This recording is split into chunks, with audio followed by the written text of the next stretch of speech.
Sunday! And Sunday is, for the Ravens, get after Gronk. Of course, we've heard that before. I'm Kevin Dupont with Globe 10.0, here with Amalie Benjamin. And I got to think, defenses gear around Gronk anyway because Gronk is the guy for the Patriots, but maybe more so this weekend. I think there's no question that's what the Ravens are going to be focusing on, because this is a team that's now minus Aaron Hernandez, who is a huge part of that offense. Yeah. And they're adding a new guy in, Kellen Winslow, who we would assume we'd see a lot in those two tight end sets that the Patriots have been favoring. It sure seems to indicate that that's going to be their game plan ad infinitum, doesn't it? Everybody's waiting for Welker to come back and be such a big cog to this. I think it's pretty clear they're going tight end, tight end, tight end. I mean, they got about 19 of them on the roster, don't they? I'm pretty sure every other player in that roster is a tight end. Yeah, exactly.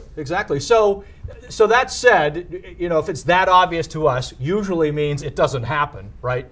If they don't go to Gronk, how do you see the blend this week in terms of receivers? I think it'll be interesting to see how Deion Branch factors in. He's a guy who Brady loves him. Exactly. Brady loves him, and he's done well against the Ravens. So I think it'll be interesting to see if they go more to him, even though he's sort of replacing a guy on the roster, wide receiver, who wasn't even active last week against the Cardinals. But I think if maybe they're going away from those tight ends because they won't have Hernandez, maybe we see a little bit more from Branch. Yeah, this really is week 3 for litmus test for all talk radio in Boston on the Welker discussion. Because if Welker doesn't get in there now and they go with the rent-a-tight end, right, and Winslow, if they they brought back Branch, if they use him a lot, and it's Welker again for 8 or 10 targets, you've got to say they've made their decision.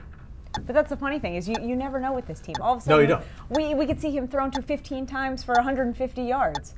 Yeah. It's all of a sudden it could be, forget about Julian Edelman.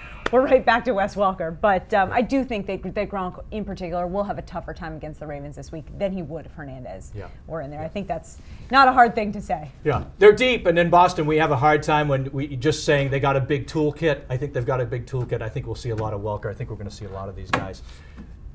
We'll find out.